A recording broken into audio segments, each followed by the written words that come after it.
What's Up, le podcast zéro émission par Automobile Propre.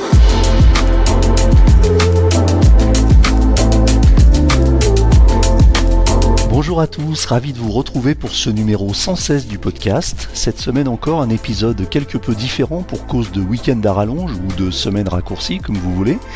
Mais cette fois, nous en profitons pour expérimenter une petite variante dans le podcast. En effet, avec nos intervenants habituels, nous n'allons pas commenter plusieurs sujets d'actualité, mais nous allons débattre sur un thème unique auquel nous souhaitons apporter notre éclairage et confronter nos points de vue un peu plus en profondeur. Nous vous inviterons également à participer en audio via le groupe WhatsApp afin de pouvoir interagir avec vous et enrichir nos discussions avec vos propres interventions, comme vous pourrez l'entendre déjà à la fin de cet épisode. Bienvenue dans le podcast What's Up par Automobile Propre, épisode 116 du 11 mai 2024, avec aujourd'hui Christophe Debonne, fondateur de l'AFUV, association francilienne pour l'usage du véhicule électrique, Johan De Salle de Tulki Conseil et Jean-Christophe Gignac de la chaîne EV.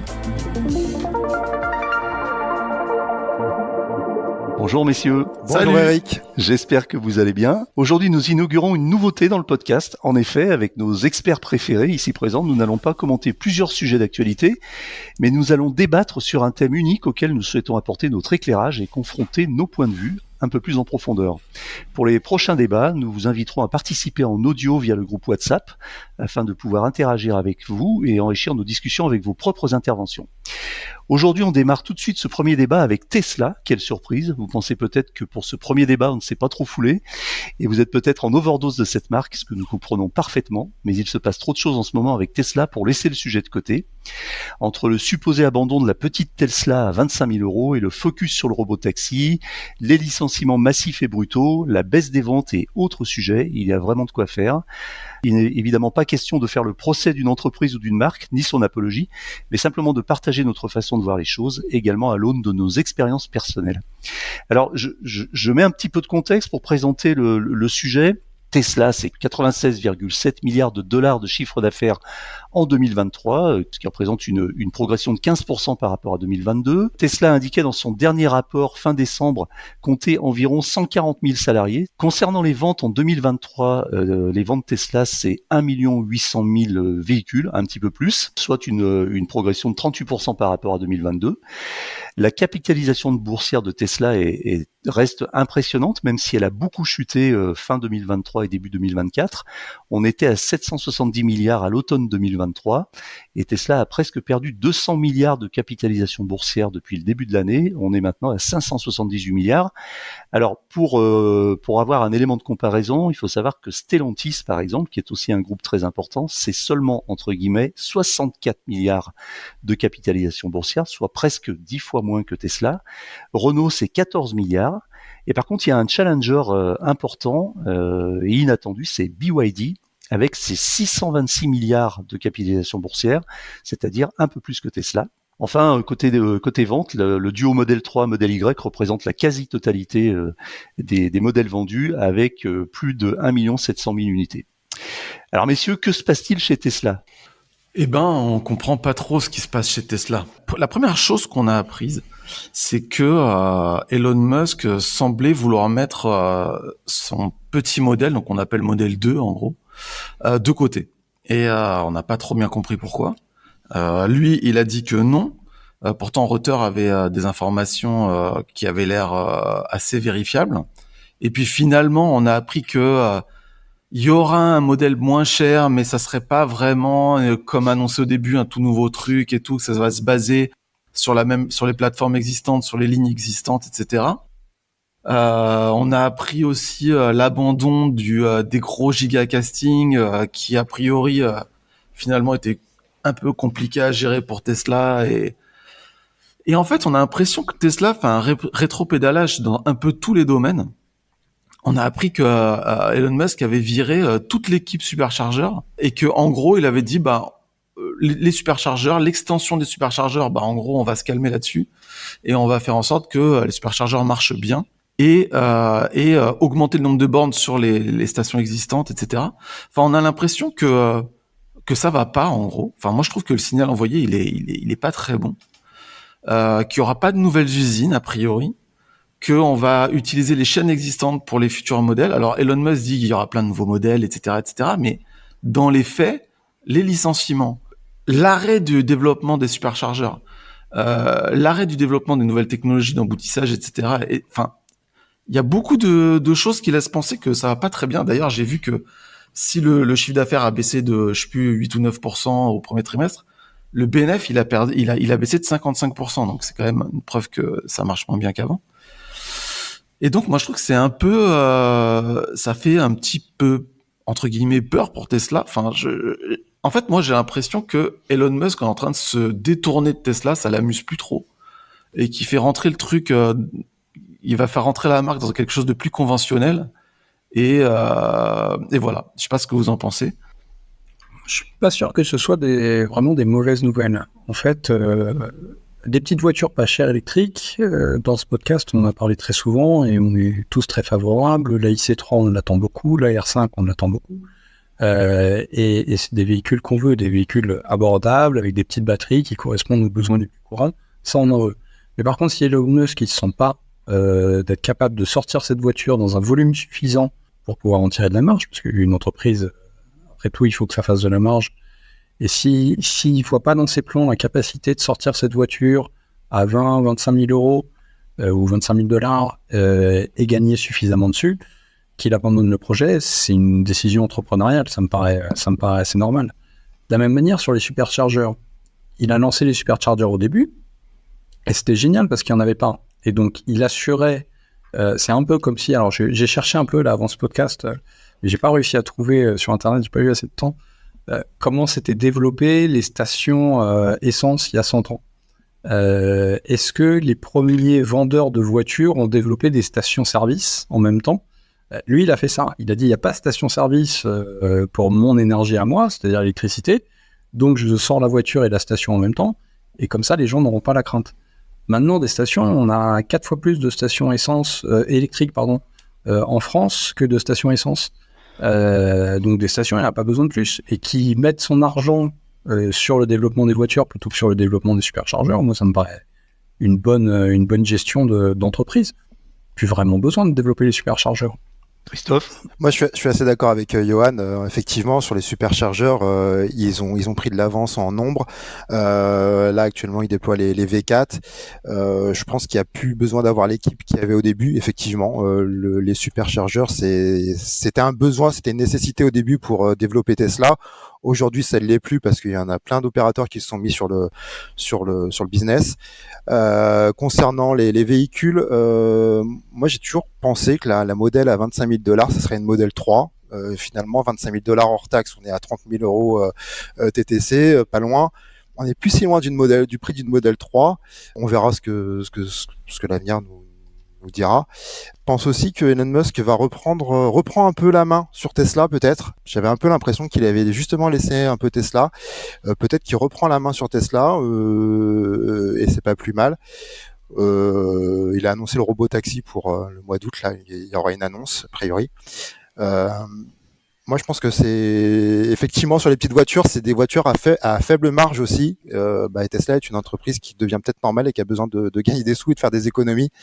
Donc, je pense que c'est intéressant. C'est pas, je m'inquiète pas.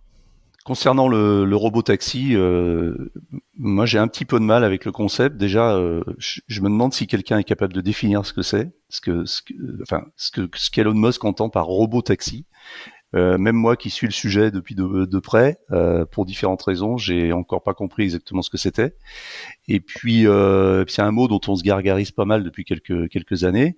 Et moi, j'ai quand même en mémoire le fait que dès 2019 ou 2020, je sais plus, Elon Musk avait annoncé que la Tesla Model 3 était une voiture tellement avancée elle était prête pour devenir un robot taxi. Et je me souviens qu'il était même allé assez loin dans sa théorie, puisqu'il disait à l'époque que les propriétaires de Tesla Model 3 avaient entre leurs mains une voiture qui allait prendre une valeur phénoménale du fait qu'elle allait pouvoir être transformée en robot-taxi et qu'ils allaient pouvoir la louer sous forme de robot-taxi à d'autres particuliers en toute sécurité, puisque la voiture allait conduire les locataires d'un point à un point B sans qu'ils aient à conduire, et qu'en même temps ils allaient être filmés à l'intérieur, donc ils pourraient pas faire de conneries, etc., etc. Donc ça allait très très loin dans le concept, et je me souviens très bien que Musk disait, aujourd'hui, les gens qui ont acheté une Tesla Model 3 40 ou 45 000 euros, elle vaut déjà potentiellement plus de 100 000 euros parce que ça va être un robot taxi. Et il avait donné une échéance. Hein. Alors, je suis plus sûr de moi dans les dates, mais je crois bien qu'il avait donné comme échéance 2022. Et en disant, voilà, en 2022, toutes les Tesla Model 3 seront potentiellement des robots taxis et tous les propriétaires de Tesla Model 3 vont pouvoir faire du pognon avec leur voiture. Alors, on en est très loin et maintenant, à tel point que moi, j'avais même pensé qu'il avait un petit peu abandonné l'idée. Et puis, quand on sait les difficultés que Tesla a déjà à mettre au point une voiture qui serait compatible avec le mode autonome de niveau 3, par exemple. Donc, je pensais qu'il avait abandonné l'idée, et puis ça revient là, ça ressort du chapeau. Et il devrait faire une annonce, je crois, d'ici quelques semaines à ce sujet. Et effectivement, parallèlement à cela, l'abandon possible. Enfin, on n'a pas bien compris en fait de la petite Tesla. Alors, ça fait beaucoup de sujets. Hein. C'est vrai que on est un petit peu dans le vrac. Là, on fait notre marché parmi les sujets qui concernent Tesla. Mais il y a tellement de choses à dire. Alors, il y a le licenciement effectivement de 10% du personnel qui a été annoncé, et puis le licenciement de l'équipe Supercharger. On vient d'en parler. Mon point de vue, il est peut-être un peu entre les deux, c'est-à-dire c'est une entreprise qui est peut-être en difficulté aujourd'hui, peut-être un peu plus qu'on ne l'imagine, et qui a besoin tout simplement d'économiser du pognon, de garder de la trésorerie et qui met le frein sur ses investissements comme n'importe quelle entreprise qui rencontre des problèmes. Et les signaux, c'est ça, hein, c'est des suppressions de 10% du personnel, arrêt du déploiement des superchargeurs, arrêt peut-être du développement de la petite Tesla, capitalisation sur les assets ou les acquis actuels pour travailler plutôt sur les systèmes d'autopilot, etc. Donc effectivement, ça fait beaucoup de choses. À ce prix-là, on se demande si, par exemple, où en est le Cybertruck, où en sera la Tesla Roadster, est-ce qu'elle va sortir un jour? Enfin, ça fait beaucoup d'interrogations. Et puis aussi sur les différentes prises de position de Musk, même sans parler de ses prises de position plus ou moins politiques sur Twitter, même en mettant ça de côté. En fait, comme tu le dis, JC, on sait plus très bien de qui Elon Musk est le patron. Est-ce que c'est aujourd'hui sa priorité Tesla encore? Est-ce que c'est SpaceX? Est-ce que c'est Twitter? Enfin X? Donc c'est un peu compliqué. Et puis le mauvais signal, il a été effectivement envoyé en début d'année, puisque dans le premier trimestre 2024, Tesla n'a livré que 386 000 voitures, je crois. Donc largement, je crois que c'est 70 000 en dessous de ce qui était prévu, ce qui a fait chuter le cours de bourse.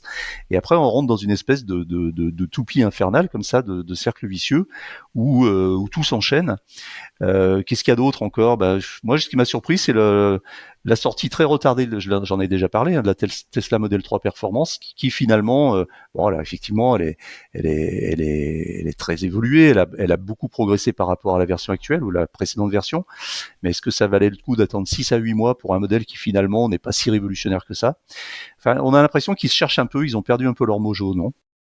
Ouais, enfin, moi je trouve que ça fait plusieurs. En fait, quand Tesla est arrivé, ça a été une vraie révolution, et je trouve que ça fait longtemps qu'il se passe plus grand chose. En tout cas, moi je trouve, en tout cas dans les voitures. Moi, je voulais juste revenir sur les superchargeurs, parce que vous dites que c'est bon, on est arrivé à une taille critique, nanan. Je suis pas vraiment d'accord, parce que déjà aujourd'hui, il y a des points de superchargeurs qui sont un petit peu saturés. Que le but du jeu, c'est de 15 jours, on roule plus ou moins tous en électrique quand même. Et j'ai du mal à comprendre qu'on puisse arrêter le développement de ce truc qui, semble-t-il, était la poule aux œufs d'or. Et je me demande justement si, du fait que les superchargeurs sont beaucoup moins chers que les autres chargeurs sur autoroute, finalement, est-ce que c'est si rentable que ça, et pourquoi arrêter le développement de quelque chose qui est hyper simple, poser des chargeurs, gagner de l'argent quand les gens se rechargent dessus? Enfin, je veux dire, ça paraît même plus simple que faire des voitures. Donc, c'est vraiment, alors les superchargeurs, c'est quelque chose qui m'étonne énormément.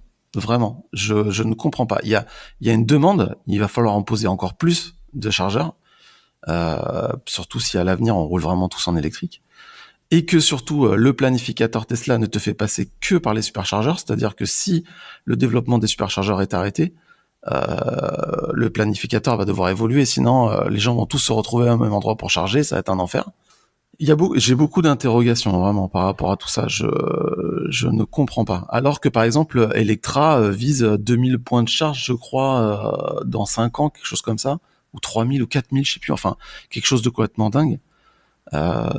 Vraiment, la stratégie superchargeur, je la comprends pas. Si vous avez des explications, je suis preneur. Moi. À mon sens, il faut distinguer le développement du matériel en lui-même et des nouveaux points de charge avec l'extension des points de charge des superchargeurs existants.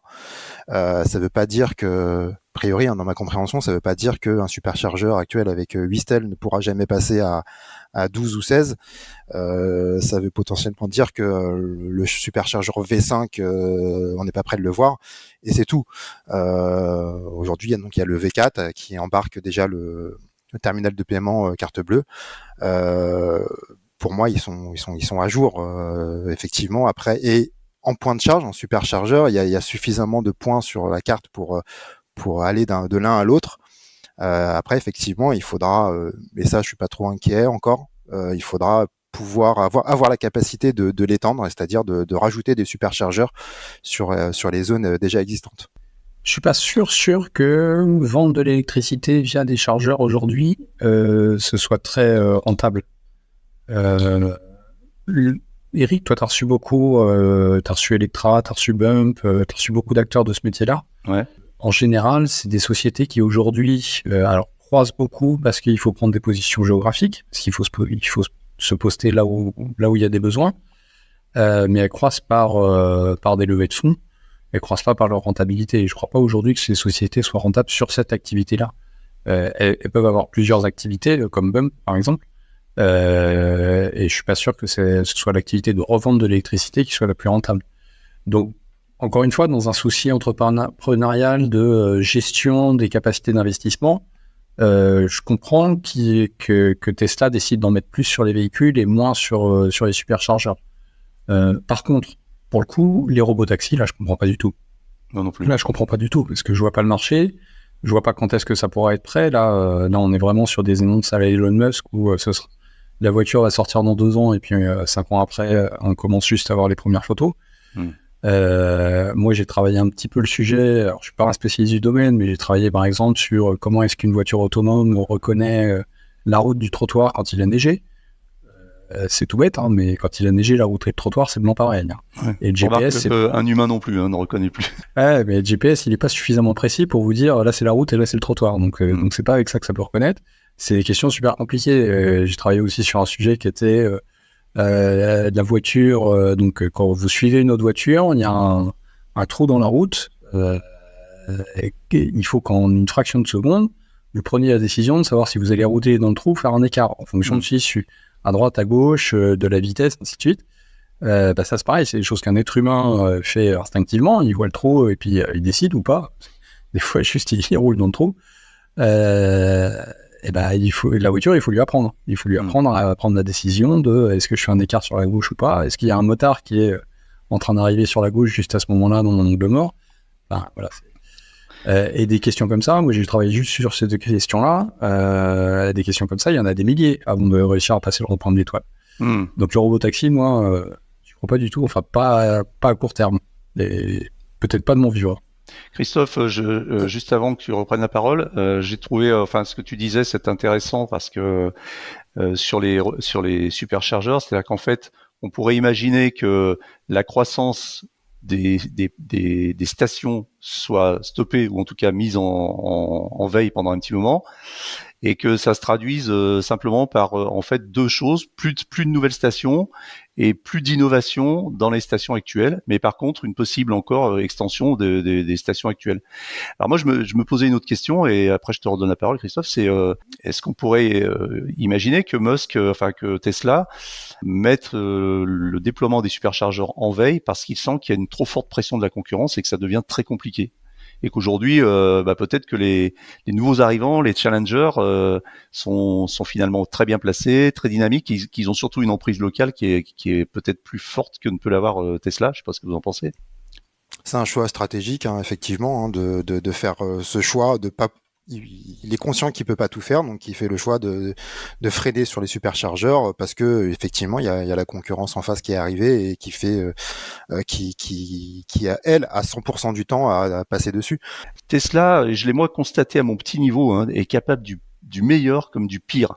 Et je vais vous livrer 2-3 expériences personnelles qui sont assez édifiantes, qui sont incroyables et qui m'ont fait dire mais putain mais comment il fonctionne quoi. J'ai du mal à comprendre. Alors la première expérience que j'ai eue, je vais essayer de faire assez court.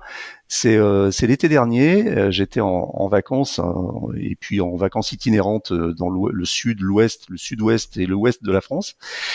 Et ma voiture, ma Tesla Model 3, a commencé à montrer des signes assez bizarres qui ne m'étaient jamais arrivés en 4 ans, parce qu'elle avait 4 ans quand ça s'est produit, des signes assez bizarres. Et on était chez des amis en Normandie, et quand je la parquais le soir, même sans que je la charge ou que je ne la charge pas, parce que mes amis avaient une prise, donc ils me laissaient en profiter gentiment, et elle émettait un bruit bizarre sous le capot avant, une espèce de buzz, vous savez, comme un bruit de frigo qui tourne la nuit comme ça. Et c'était assez inquiétant. Et puis, au fur et à mesure des journées, j'ai commencé à perdre plein de fonctionnalités sur la voiture. Alors, le GPS a commencé à plus marcher, il était bloqué, l'image était figée. Les clignotants automatiques ne fonctionnaient plus, la vision par caméra ne fonctionnait plus, etc., etc. Donc, plein de choses qui se sont mises à bugger, à ne plus fonctionner. Et puis au fur et à mesure que je regardais d'où tout ça pouvait venir, j'en ai déduit que toutes ces fonctionnalités semblaient liées à la caméra avant. Donc je me suis dit tiens, il y a peut-être un bug sur la caméra avant. Il se trouve que dans mon itinérance entre le nord-ouest de la France et puis après on partait sur le nord de l'Europe, je me suis arrêté chez Tesla à Lille. Au Tesla Center de Lille. Et là j'ai eu une expérience totalement lunaire. Je me suis arrêté, je leur ai expliqué. Alors il y avait pas beaucoup de monde, hein, c'était au mois d'août, un matin, donc je suis reçu très gentiment. Ils me proposent un café, etc. Je me dis bon bah c'est bon, ils vont prendre ma voiture en charge, ça va bien se passer. J'étais un peu inquiet parce qu'elle venait juste de sortir de la garantie, mais bref. Et là j'ai donc une jeune femme qui me reçoit, très sympa. Et puis elle me dit bon bah attendez, on va s'occuper de vous. Et à partir de ce moment-là, je n'ai plus eu aucun contact humain dans ce Tesla Center. Tout s'est passé par l'application. C'est-à-dire que j'étais chez Tesla, j'étais matériellement, physiquement chez Tesla, je buvais un café chez Tesla, il y avait 20 Tesla sur le parking, il y avait un gros Tesla Center avec des techniciens, je n'ai plus eu un seul contact humain, tout s'est passé par l'application, avec des échanges lubuesques par l'application. Qu'est-ce qui vous arrive? Ah bon, d'accord. Donc il a fallu que je décrive que j'avais l'impression d'avoir plusieurs interlocuteurs au fil, dans le même fil de discussion. Finalement, ils m'ont dit on va regarder. Donc, je me suis dit bon bah il y a quelqu'un qui va venir, il va soulever le capot puis il va regarder. Non. Ils ont fait des tests à travers l'application. Donc ça c'est là vous voyez on passe du pire au meilleur en 30 secondes. C'est-à-dire que le pire c'est que j'ai aucun contact humain et je comprends pas ce qui se passe. Le meilleur c'est que ils testent la voiture via l'application, à distance. Et ils me font un diagnostic à distance. C'est-à-dire que je ne vois plus personne et j'ai dans l'application quelqu'un qui me dit oui, alors votre voiture a ça, c'est pas bien grave, vous pouvez continuer à rouler, vous pouvez continuer vos vacances. Ce n'est pas un motif d'arrêt et de maintenance, c'est simplement quelques bugs. Et donc, prenez rendez-vous avec votre Tesla Center de Lyon pour quand vous rentrerez de vacances. Ok, bon. Et puis je reprends ma voiture, et là, effectivement, le GPS se met à remarcher, les clignotants se mettent à remarcher, donc ils avaient commencé à réparer ma voiture à distance sans la toucher et sans s'en être approché physiquement. Donc ça, c'est le meilleur de Tesla. Bon, cela dit, j'ai quand même conservé plein de bugs. L'autopilot ne fonctionnait plus, il y avait pas mal de choses qui fonctionnaient plus, la signalisation des panneaux, des feux, etc. ne fonctionnait toujours pas. Et je rentre à Lyon, je vais pour prendre rendez-vous, donc toujours via l'application, parce que c'est la seule possibilité qu'on a. Et là s'engage un dialogue à nouveau ubuesque avec le Tesla Center de Lyon, qui a duré, je sais pas, 2 semaines. 2 semaines d'échanges où il fallait que je reprécise à chaque fois ce que j'avais, etc., etc., pour finalement consentir à me donner un rendez-vous. J'ai bien compris que la stratégie de Tesla, et on en avait parlé dans ce podcast, était de dissuader au maximum les gens de venir en Tesla Center. Donc ils ont tout essayé, puis ils ont vu qu'ils n'y arrivaient pas et que j'étais tenace. Donc ils m'ont donné un rendez-vous. Je suis allé au Tesla Center de Lyon, d'Ardy, j'ai été comme d'habitude très bien reçu, petit café, petit gâteau, machin. Ils prennent ma voiture en charge Et là, le gars me dit, vous savez, d'après ce que je vois, ça doit être le microprocesseur qui est mort. Donc attendez-vous à avoir une facture d'au moins 3 000 € minimum. Ah, ok. Avec Tesla, dans ces cas-là, encore une fois, on s'attend au pire. Donc, il me garde la voiture la matinée, je reste au Tesla Center, je travaille, je prends mon ordinateur, je me pose, on est très bien, c'est très confortable, je bosse. À midi, le gars, je vois ma voiture sortir de l'atelier, je commence à flipper un peu, je vous le cache pas, parce que je me dis, s'il m'a dit 3000, ça peut être 1000 ou ça peut être 10 000, je savais pas du tout ce qui allait se passer. Et le gars vient me voir, il me dit, voilà, monsieur Dupin, votre voiture, c'est ok, c'était pas grand-chose. Et vous savez ce que c'était ? C'était tout simplement le fait que la voiture avait plusieurs mises à jour en attente et que je n'avais pas fait les mises à jour tout simplement parce que pendant plusieurs semaines, je n'avais pas eu la possibilité de me connecter à un Wi-Fi puisque j'habitais en appartement à l'époque et que les mises à jour via ton téléphone en hotspot Wi-Fi fonctionnent de façon tout à fait aléatoire. Résultat, j'avais plusieurs mises à jour, c'était pas forcément des grosses mises à jour, il y avait des grosses mises à jour mais aussi des petits correctifs qui se font généralement au fil de l'eau, on s'en rend même pas compte, qui s'étaient accumulés et le gars me dit quand est-ce que vous avez fait vos dernières mises à jour ? Je lui dis c'était avant les vacances, genre en juin, quelque chose comme ça. Et il me dit effectivement, vous aviez 11 mises à jour en retard. Je les ai toutes faites, j'ai testé la voiture, tout va bien, tout fonctionne. Et je lui dis mais c'est génial. Et je lui dis combien je vous dois ? Et il me dit rien. Je lui dis même pas le temps d'immobilisation, même pas votre diagnostic qui est généralement facturé 170 €. Et il me dit non, vous me devez rien, c'est bon, la voiture marche, il y a zéro souci, vous pouvez repartir. Et voilà, il m'a fait signer le bon et je suis reparti avec ma voiture. Ça m'a rien coûté et depuis ma voiture était réparée. Donc c'était purement du software. Et là, je dis que je suis passé du pire au meilleur. Donc c'est vraiment la relation client avec Tesla, elle est juste elle est totalement déstabilisante. Et dernier exemple qui m'est arrivé pas plus tard que la semaine dernière, et j'en aurais fini, je sais que je suis très long, mais je pense que ça vaut le coup quand même. J'avais un Komodo de lève-vitre conducteur qui était cassé, qui était défaillant, qui fonctionnait plus, qui avait pris du jeu, etc. Et pareil, je contacte, là j'étais hors garantie, je contacte le SAV Tesla par l'application. Pareil, des discussions qui durent 2-3 jours, et pour finalement me dire, écoutez, on va venir, et là, à nouveau, le meilleur de Tesla, il m'envoie un Ranger à domicile. Voilà, on va avoir quelqu'un qui va passer chez vous, qui va vous réparer le truc. Je leur demande le devis, 900 €. Donc là, je leur dis non mais ça va pas bien. Alors je leur avais demandé avec ce devis la réparation du Komodo et aussi une révision de 3 points. Il y avait 3 points. Je voulais qu'ils me regardent les freins, le liquide de frein et le parallélisme. Et 900 €. Je leur dis mais qu'est-ce qui se passe ? 900 €, c'est de la folie. J'ai toujours entendu dire que vos révisions étaient pas très chères. Je veux bien que le Komodo de lève-vitre soit un petit peu soit un peu coûteux, mais enfin. Et je leur dis faites-moi un devis sans la révision, juste le Komodo. Et là, ils me font un devis. Alors, il a fallu que j'insiste. Mais ils me font un devis. Voilà le devis. 52 €. Donc, on passe de 900 € à 52 €. Et finalement, le Ranger vient. Il arrive pile à l'heure précise. Il me prévient d'ailleurs une demi-heure avant en me disant « Je serai là dans une demi-heure ». Donc ça, c'est le meilleur de Tesla. Le gars arrive. Il prend ma voiture en charge. Ça a pris 10 minutes montre en main. Et ça, c'est pas pour dire qu'il m'a fait le travail. Au contraire, le gars était très compétent, super sympa. Il a quand même démonté la garniture de la voiture, démonté le Komodo, remonté, refait les câblages, les branchements et tout. En 10 minutes chrono. En 10 minutes chrono, c'était réparé. J'ai payé par l'application 52 €. Donc ça, c'est le meilleur de Tesla. Voilà, donc le genre de relation qu'on peut avoir avec Tesla, c'est vraiment très bizarre. Et enfin, dernier exemple, et j'en aurai fini. Depuis quelques jours, j'avais aussi une alerte me disant attention, votre dernière recharge n'a pas été payée, et donc vous ne pourrez plus recharger. Je me dis mais qu'est-ce qui se passe ? Et en fait, ma carte bleue qui était enregistrée est toujours valide, mais j'ai contacté le service et ils me disent ah non mais essayez maintenant en mettant votre RIB pour les prélèvements bancaires. Et voilà le genre de truc qui t'arrive du jour au lendemain. Imagine, t'es en train de rouler, tu t'arrêtes dans un superchargeur, t'as plus de batterie et tu peux pas recharger, tout simplement parce que Tesla a changé sans te prévenir sa méthode de paiement prioritaire et qu'il te demande de rentrer ton RIB au lieu de ta carte bleue, mais ça t'es pas au courant. Et du coup, la recharge ne fonctionnait plus, l'abonnement premium ne fonctionnait plus. Il a fallu que je fasse des manips insensées dans l'application. pour faire passer mon RIB en priorité et que tout ça soit réglé, et ça m'a pris plusieurs jours. Voilà, j'en ai terminé. Tout ça pour dire que la relation client avec Tesla, elle est compliquée, elle est très très bizarre en fait. Bon, moi, ce que je note quand même, c'est que le point fort de Tesla, c'est quand même le café. Et donc, le concurrent de Tesla, c'est Starbucks. Voilà, c'est Starbucks ou Nespresso. Voilà.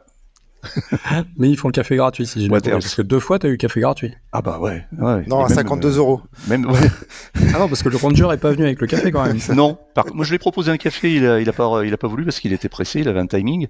Mais bon, alors pour le coup, il a changé tout le commodo de les vitres, hein, les 4 boutons, enfin tout l'ensemble, et ça a coûté 52 € déplacement inclus. C'est de la folie. Ah, ce qui est exceptionnel en tout cas, c'est comment Tesla a révolutionné effectivement la relation client. Alors a priori pas toujours Pour le meilleur. pas toujours pour le meilleur, mais la vente du véhicule, la reprise du véhicule, l'entretien du véhicule, c'est quelque chose qu'on connaissait pas du tout. Aucun constructeur ne s'était engagé dans cette voie, vendre des véhicules à un prix fixe. Il y a Fiat qui avait essayé il y a 20 ans, 30 ans de mettre des prix fixes, on arrête de négocier, ça n'avait pas marché du tout. Chez Tesla, on négocie pas le prix. Le prix, il est là, il est comme ça.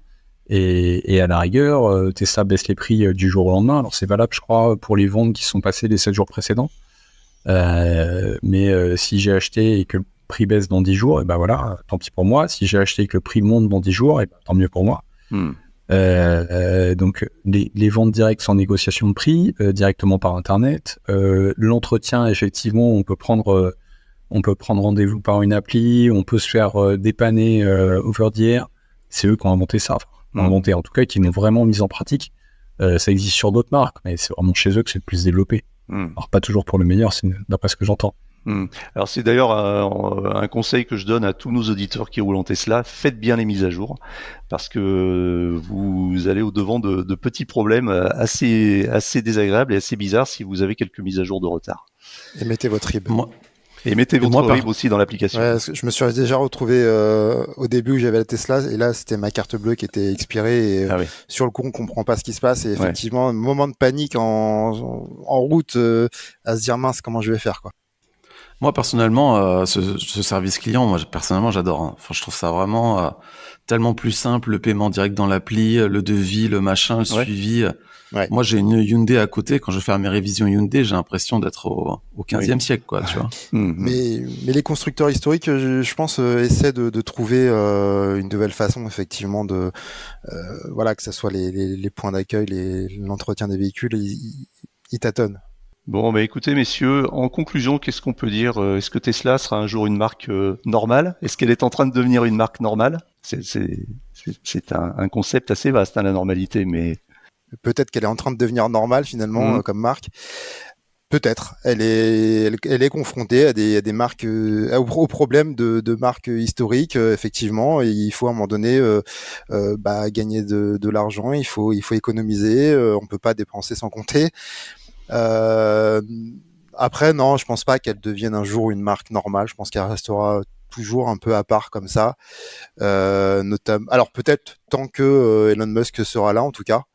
Parce que Elon Musk il a pas comme projet que Tesla, il a ses d'autres projets à côté qui doivent tourner aussi, et c'est un peu une galaxie d'entreprises qu'il a et qui fonctionnent ensemble.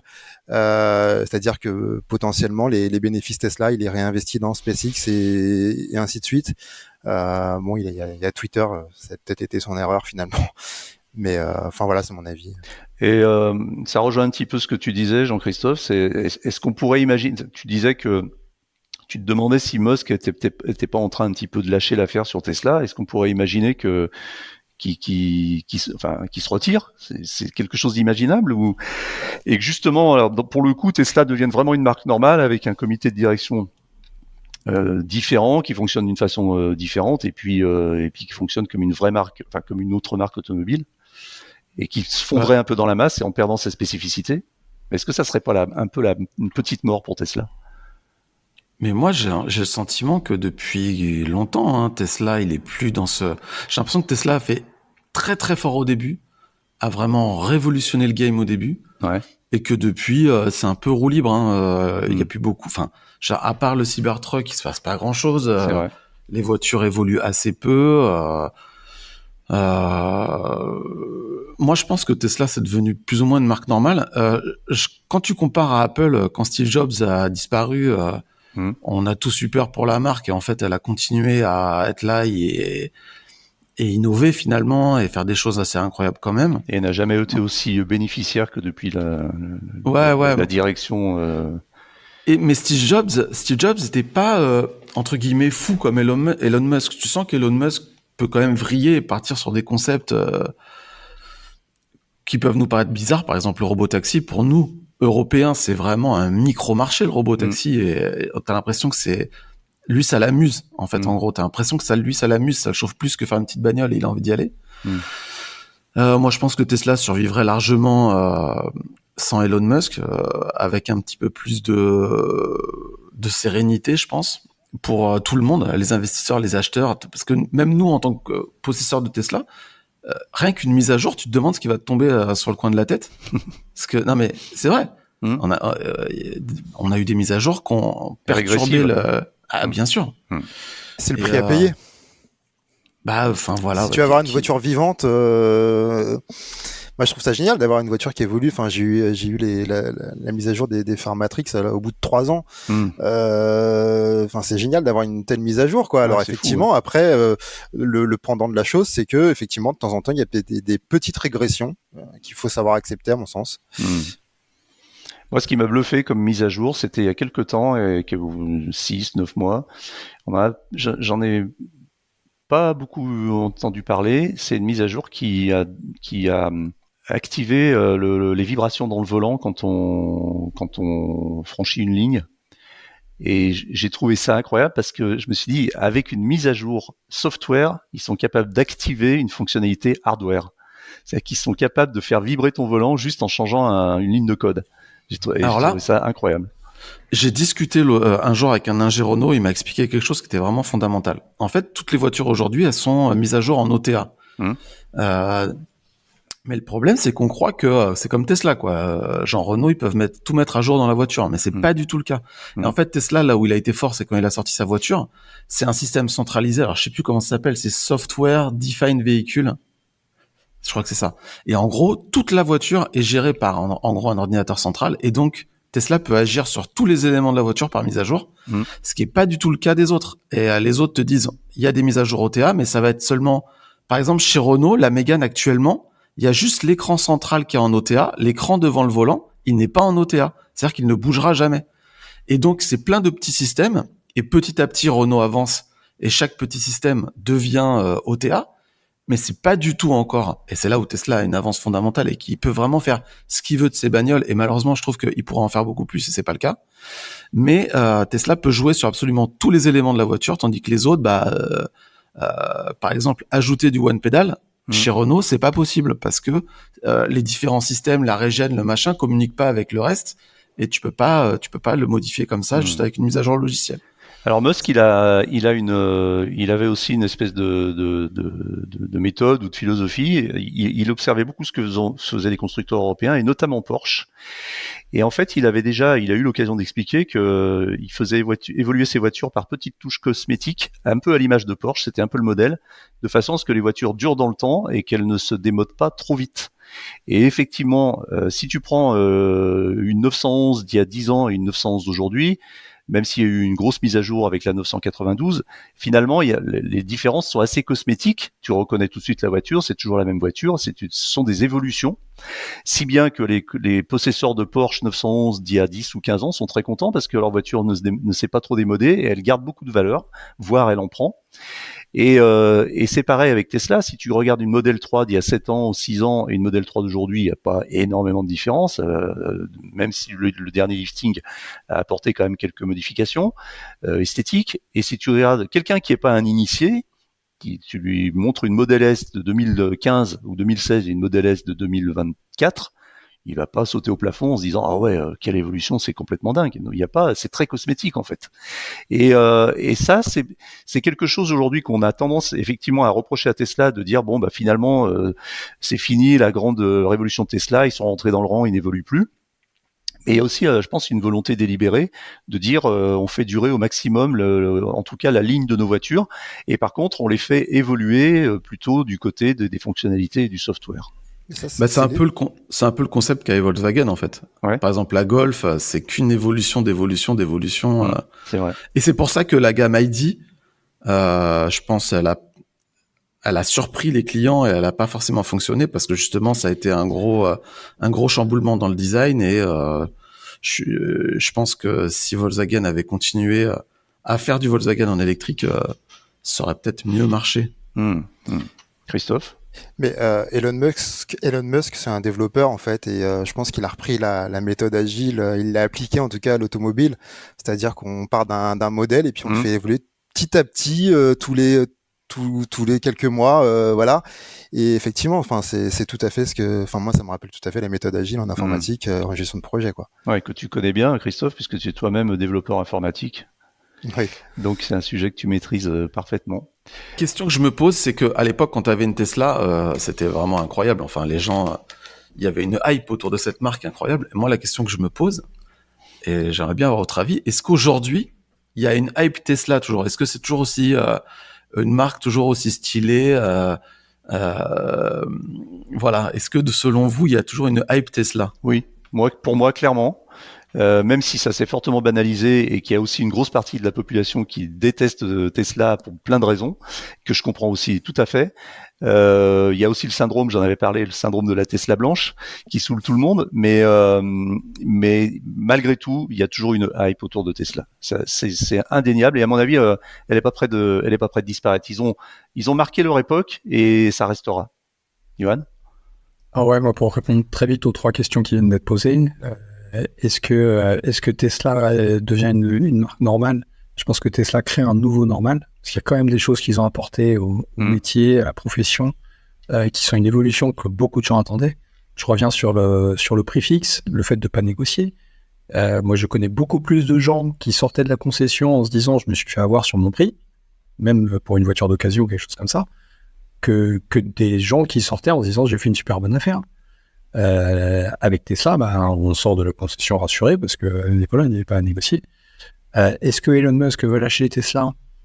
Bon, moi, j'en sais rien, mais quand je vois qu'il est en train de négocier 56 milliards de dollars de RM, je rappelle, on a parlé il n'y a pas très longtemps de Carlos Tavares avec, je sais plus, c'est 36, 38 millions, des millions.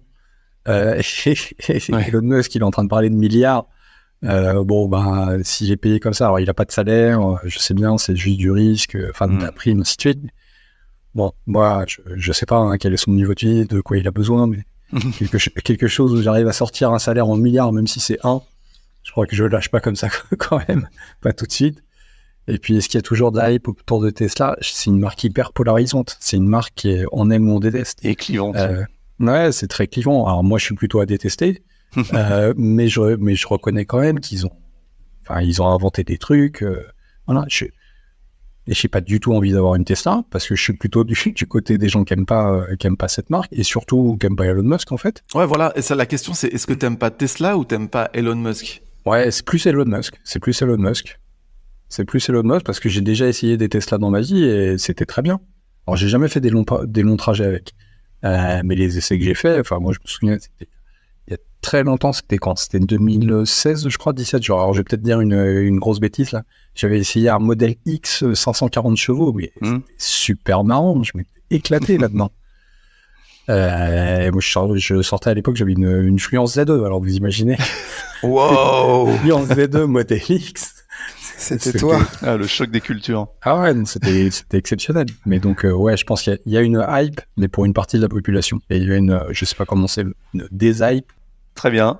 Eh bien, écoutez, merci beaucoup, messieurs, pour ce débat fort instructif et plein de richesses. Donc, ce que je vais faire, je vais proposer à nos auditeurs de participer, enfin en tout cas de nous envoyer leurs réactions par WhatsApp. Donc je le fais dès maintenant. Envoyez-nous vos réactions par WhatsApp sur le sujet Tesla. Vous pouvez dire tout ce que vous voulez sur Tesla, vos expériences personnelles, ce que vous en pensez, etc. Et puis je le mettrai en complément du podcast qui sera publié. Et pour les prochains podcasts débat, je vous solliciterai avant pour qu'on puisse passer vos réactions et vos sollicitations et vos contributions dans le podcast et qu'on puisse y répondre directement nous-mêmes. Voilà, merci beaucoup et à très bientôt. Les auditeurs envoient les watts. Alors qu'on le veuille ou non, Tesla fait toujours autant réagir et vous avez été très très nombreux à poster vos messages audio sur le groupe WhatsApp. Plus d'une vingtaine de messages je crois et 45 minutes d'audio et encore j'ai été obligé de faire un peu de tri. Je vous les livre ici donc mis bout à bout dans leur ordre chronologique et vous allez voir qu'il y a vraiment des expériences intéressantes et des retours sur Tesla divers et variés. Allez, c'est parti. Bonjour Eric et tout le monde, je suis Annie de Toulouse. Alors j'ai un ami qui a acheté sa première Tesla dès qu'elle est sortie en France, il y a 7-8 ans. C'était un grand fan, il a payé la peau des fesses sa voiture, mais à l'époque tout le monde le regardait passer et ça vaut des sous. J'ai fait un tour avec lui, j'ai trouvé ça impressionnant, mais très cher et pas du tout pratique pour moi en tout cas. Quand j'ai dû remplacer mon vieux diesel qui était mourant il y a 2 ans, j'aurais pu me tourner vers Tesla parce que j'en avais une opinion plutôt favorable, mais il n'y avait pas de disponibilité, donc j'ai pris une MG Marvel Air Luxury qui était disponible rapidement et à un prix canon pour les prestations en fait, à mon sens. Lui, mon ami, il a essayé la Marvel Air et il s'attendait à une grosse bouse et en fait, il a trouvé ça plutôt bien, surpris qu'il n'y avait pas que Tesla dans la vie. Mais Tesla, c'est vrai, a énormément d'avantages. C'est plus efficient, ça charge plus vite, le réseau des superchargeurs est quand même, ça a été imbattable pendant très longtemps. Mais est-ce que ça compte tant que ça aujourd'hui ? Alors c'est vrai que ma voiture est moins efficiente, mais sur l'année, avec mon utilisation, ça me coûte entre 50 et 75 € de plus par an d'avoir une voiture qui est pas très efficiente. Donc l'efficience, je m'en fous un peu. La vitesse de charge, oui, c'est plus lent. Pour faire du 20 à 80%, il me faut environ 40 à 45 minutes. Je fais très souvent 400 km, donc j'ai un arrêt long en chemin. Je fais toujours les mêmes 400 km, donc je connais le truc, j'ai mon rythme, je m'y suis habitué, j'ai mon petit aspirateur dans la voiture, j'ai quelques produits de nettoyage, je brique un peu pendant qu'elle charge. Pour moi, c'est pas du tout un souci. Mais il y a plein de gens pour qui ça leur conviendrait pas. Et ce qu'il y a de bien, c'est qu'il y a plein de voitures qui chargent vite et qui sont pas des Tesla. Donc, il y a les prix yo-yo des Tesla, il y a des voitures qui n'évoluent pas et qui régressent aussi, à mon sens. Je pourrais donner beaucoup d'exemples, mais vous savez, les caméras, les clignotants, vendre du full self-driving qui ne marche pas. Musk, il a viré tout le monde et il veut tout enlever aux voitures, même le volant bientôt. Voilà, avec le robot-taxi, il y aura même plus de volant. Moi, je pense que les gens qui ont acheté une Tesla en pensant bien la revendre, ils vont peut-être pas bien la revendre, mais bon, peut-être que je pourrais pas bien la revendre à la mienne non plus, j'en sais rien, c'est un business un peu coupe-gorge, tout ça. Mais leur voiture va continuer à rouler. Et ceux qui aiment leur Tesla, ils ont pas de souci à se faire, je pense, j'espère en tout cas. Mais ça m'étonnerait pas que Musk cherche un acheteur, peut-être en Chine. Ce serait une très bonne chose, je pense, avant que même ses plus grands fans ne perdent confiance en la marque, parce que c'est ce qui se passe, plus personne n'a confiance. En tout cas, lui, c'est sûr, et il n'a plus rien à foutre de Tesla, donc il faut qu'il fasse autre chose. Voilà, c'est ça que j'en pense, et je m'en réjouis pas. Merci pour le podcast, je me régale à l'écouter toutes les semaines. Bonjour, Camille de Brest, je suis propriétaire d'une Tesla Model Y propulsion depuis novembre 2023. J'ai acheté ce véhicule pour plusieurs critères suite à comparaison d'autres véhicules. Au final, mon choix s'est porté sur ce modèle pour le rapport qualité-prix, l'équipement de série, l'efficience et le réseau de recharge, le design aussi. Et pour moi, les défauts, comme il en existe sur tout véhicule, pour moi étaient gommés par les qualités. C'est une marque aussi plutôt rassurante pour un premier achat de véhicule électrique. L'expérience d'achat était assez nouvelle car acheter sur internet sans passer par la case concession en l'ayant essayé sur rendez-vous, c'est pas commun. J'ai eu affaire au SAV pour 2 problèmes bénins de finition. Ils sont intervenus assez rapidement à domicile. Pour un plus gros problème, ça peut être compliqué car je n'habite pas à côté d'un Tesla Center et je pense pas que y ait une volonté de développer les Tesla Center de manière plus conséquente. Au bout de 6 mois d'achat et d'utilisation, je suis plutôt satisfait. Si je devais racheter un véhicule aujourd'hui, j'hésiterais peut-être avec le propulsion grande autonomie ou un véhicule d'une autre marque, comme le Scénic par exemple. Le jour où je devrais changer de véhicule, dans 8 ou 10 ans, je suis pas sûr de racheter Tesla parce qu'il y a la concurrence qui semble quand même développer de plus en plus des véhicules intéressants et être des concurrents sérieux. Les choix d'Elon Musk comme la suppression des commodos me semblent très particuliers. L'idée de licencier l'équipe des superchargeurs n'est pas un bon signal pour l'avenir de la marque non plus. Concernant les baisses de vente, ça me semble logique vu la concurrence sérieuse qui arrive. Mon retour d'expérience est plutôt positif, mais je pense que les véhicules sont en train de stagner et les choix d'Elon Musk font régresser la marque.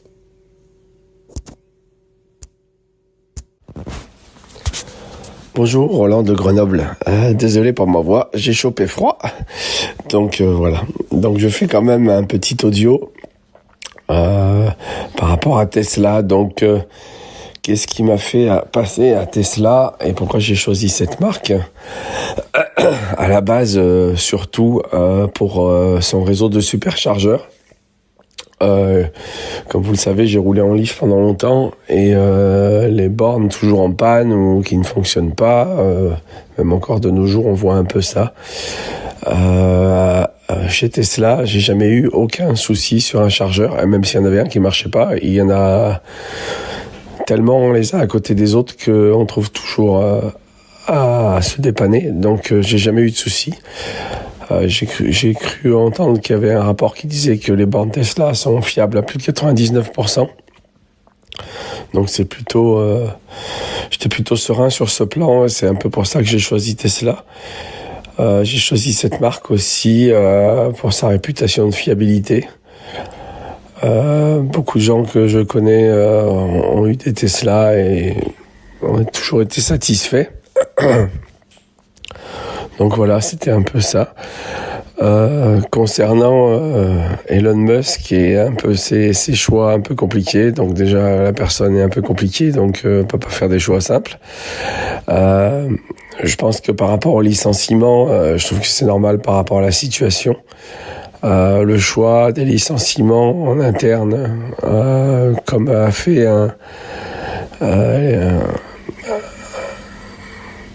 Choucroute Garage, je crois, qui a fait ça, a fait une vidéo là-dessus. Je suis plutôt d'accord. Certains licenciements sont entre guillemets justifiés. Les superchargeurs, l'arrêt du développement, je veux dire, c'est fiable, il y en a beaucoup, ça tourne. Pour l'instant, on n'a pas forcément de besoin de mettre de vraiment beaucoup d'ingénierie dessus. Je pense qu'il faut mieux mettre de l'ingénierie sur des futurs modèles. Ensuite, la modalité américaine, de toute manière, la mentalité américaine est toujours un peu bizarre en termes d'emploi. J'ai travaillé quelques années aux États-Unis. C'est vrai qu'on peut vous virer du jour au lendemain si ça va pas. Autant vous pouvez changer du jour au lendemain aussi, donc c'est un peu donnant-donnant. Ça dépend bien sûr du secteur d'activité. Voilà, donc faut pas se fier à ce qu'on voit en France. Je pense que c'est tellement différent la mentalité américaine à ce niveau-là. J'aurais quand même une petite question à poser à l'équipe, parce que c'est la question que je me suis posée quand j'ai acheté la Tesla. C'était pour le même tarif, on n'a pas grand-chose en face. Ma Model 3, je l'ai payé 36 000 € neuve quand je l'ai acheté. J'aurais préféré avoir une BMW, mais bon, c'est le double du prix. Donc voilà, je pense qu'il n'y a pas tellement de choix à des prix abordables. Bon, il y a d'autres voitures. Par contre, le choix que j'ai fait est à l'usage et l'efficience du véhicule. Moi, je le vois. Je fais énormément d'autoroute et je suis à 13,5 Wh par kilomètre. Donc c'est plutôt super efficient. Je suis super content de ce véhicule. L'autonomie n'est pas énorme sur autoroute. On doit charger un peu plus souvent. Je suis à 350, un peu moins, 320 km, je crois. Mais moi, ça ne me dérange pas parce que c'est des arrêts de 15 minutes. Excusez-moi. Et voilà, donc je voulais savoir quel serait votre avis sur un choix alternatif à une voiture efficiente qui charge assez rapidement et qui soit à peu près dans les mêmes tarifs. Je suis pas sûr qu'elle existe déjà, cette voiture. Je pense que le choix aussi, je l'ai pas dit, mais je voulais une berline. Je voulais pas un SUV. Je vis seul, donc j'ai pas besoin de place. Là, j'ai la Model 3, les sièges arrière, il n'y a jamais personne dedans. Donc c'est vrai que voilà, et une plus petite voiture, je l'aurais pris quoi. Voilà, merci à vous et puis j'ai hâte d'écouter le podcast. Je trouve quand même qu'il y a une certaine complaisance. Je sais pas, je trouve que les gens fans de Tesla, et tu parlais de choucroute garage, Roland, et choucroute garage, je crois que c'est le pire complaisant de Tesla, c'est-à-dire que Elon Musk dirait qu'il chie dans le frunk, tout le monde dirait génial, on a une merde d'Elon Musk dans notre voiture. Je vous trouve tous un peu trop complaisants avec cette marque, à toujours valider les choix, même s'ils sont parfois ridicules. Bon voilà, c'est mon avis. Je pense qu'il faut garder un esprit critique et que y a des choses qui sont pas normales. Après, je suis complètement d'accord avec toi en termes de rapport qualité-prix, il n'y a pas mieux. Et il n'y a pas d'équivalent. Après, on peut aussi se dire qu'il n'y a pas que les caractéristiques pures de la voiture qui comptent. Il y a là où tu mets ton argent, quel monde tu veux. Moi, personnellement, actuellement, je préfère la lignée Renault qui fait tout pour que les batteries soient réparables, que les voitures durent longtemps, qui veulent augmenter les batteries des voitures, genre des vieilles Zoé, etc. Enfin bref. Plutôt que la philosophie Tesla du gigacasting et des batteries coulées dans la mousse. Et puis l'avantage des superchargeurs maintenant, c'est ridicule parce que 80% des superchargeurs en France sont ouverts à tous, donc toutes les voitures peuvent naviguer sur du 100% Tesla, il n'y a pas de problème. Et avec un abonnement à 9 balles par mois, tu payes même le même prix que Tesla, donc voilà. Tu sais que... Bonjour Eric, bonjour à toutes et tous. Moi j'ai mon avis par déformation professionnelle sur Tesla qui me pousse à me dire qu'en fait dans l'état actuel les choses vont mal pour Tesla parce qu'ils n'ont pas une gamme complète et ils ne vendent pas assez de véhicules pour atteindre leur objectif de rentabilité. On a terminé la période d'investissement, donc là, la folie des grandeurs, c'est terminé. Retour à la réalité, les investisseurs veulent récupérer une partie des sommes investies. Donc forcément, quand les chiffres sont pas bons ou sont pas aussi bons qu'ils le devraient, on fait des coupes budgétaires, on vire des gens, etc. Ça a toujours existé dans l'industrie. Après, il faut savoir rebondir et je pense que la meilleure des choses pour Tesla pour rebondir, ça serait de nouer des partenariats avec d'autres constructeurs pour revendre une partie de leur technologie, que ce soit sur le software, sur les groupes motopropulseurs. Voilà, il faut vraiment qu'ils s'ouvrent aux autres, qu'ils soient pas fermés comme ils ont été fermés avec les équipementiers. Moi qui travaillais chez un grand équipementier, j'ai quand même eu pas mal d'échos où finalement Tesla se l'a joué très très sectaire. Il y a eu notamment l'affaire des sièges, vous savez, avec Faurecia. Je vous laisse rechercher un petit peu, vous allez comprendre de quoi je parle. Mais sur bien d'autres points, j'avais fait des essais pour Valeo aussi à une époque et enfin clairement les gars me disaient c'est compliqué de travailler avec eux. Et clairement, je pense qu'il faut qu'ils arrivent à s'ouvrir. Et moi, je vois plutôt Tesla à l'avenir pas comme un constructeur automobile, mais plutôt comme un équipementier, un fournisseur de technologie, d'électronique de puissance, comme par exemple avec les superchargeurs qui commencent à être vendus à certains opérateurs. On l'a vu au Royaume-Uni. Voilà, je pense qu'ils ont besoin aussi de se diversifier. Pourquoi pas aller dans le travaux public, etc. Enfin bref, ils ont vraiment besoin de se diversifier et de pas rester centré sur deux véhicules et un camion, quoi. Clairement, s'ils veulent continuer à vivre, ils ont vraiment besoin de s'émanciper à ce niveau-là. Et je pense que pour s'émanciper, ils auraient peut-être besoin que Elon leur lâche un peu la grappe et d'avoir des personnes un peu plus de l'ancien monde qui prennent un petit peu les commandes. Voilà, c'est mon avis personnel, ça n'engage que moi, mais je pense que Tesla va mal et que pour que Tesla aille mieux, il va falloir qu'ils mettent un peu d'eau dans leur vin. Voilà, je vous remercie en tout cas. À la prochaine. Salut, Roland encore. Merci JC d'avoir rebondi sur mon message. Tu apportes des éclaircissements et c'est plutôt pas mal. Donc je rebondis aussi sur tes messages. Ouais, je suis plutôt d'accord avec toi. Alors, il y a les Tesla fans à fond. Je me considère pas là-dessus parce que quand j'ai fait le choix de la voiture, c'était par rapport à ce que j'ai dit sur mon message, mais je pense que effectivement, sur le marché, je devrais refaire le choix maintenant. Sur le marché, le choix des batteries réparables, c'est une question que j'avais posée d'ailleurs.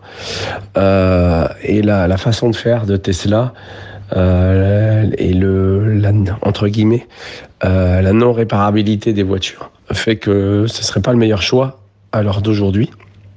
Je pense qu'il y a des choses qui se font mieux. Comme ça a été dit dans certains podcasts, Tesla a ouvert la voie. Maintenant, d'autres ont rattrapé, voire dépassé Tesla. Voilà, donc je pense qu'on est sur la bonne voie. Et j'espère que l'avenir va faire, comme disait Gary aussi, que les constructeurs vont un peu se concerter et prendre le meilleur de chacun pour essayer de se challenger et avoir un véhicule vraiment top. Donc je pense qu'on est vraiment sur la bonne voie. Après, pour ce qui est du choix de la voiture, en fait, je trouve qu'aujourd'hui, tout le monde fait mieux que Tesla, en gros. C'est-à-dire que au niveau de l'efficience, tu as des gens qui font aussi bien que Tesla, genre Hyundai par exemple sur la Ioniq 6, c'est un peu moins bon sur l'autoroute, mais c'est meilleur en ville et sur route et avec un meilleur comptage et moins de pertes, etc. Au niveau de l'autopilote, à peu près tout le monde fait mieux que Tesla parce que Tesla c'est vraiment l'enfer sur les longs trajets avec l'autopilote simple. C'est un peu mieux avec le AP, mais quand même.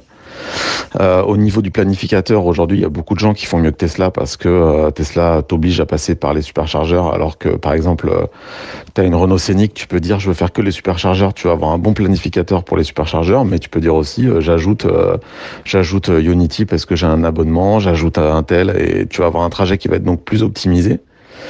Avec bientôt sur la Scénic la possibilité de régler le pourcentage de batterie à destination. BMW fait ça aussi, c'est très bien, avec un peu moins de filtres, mais c'est cool.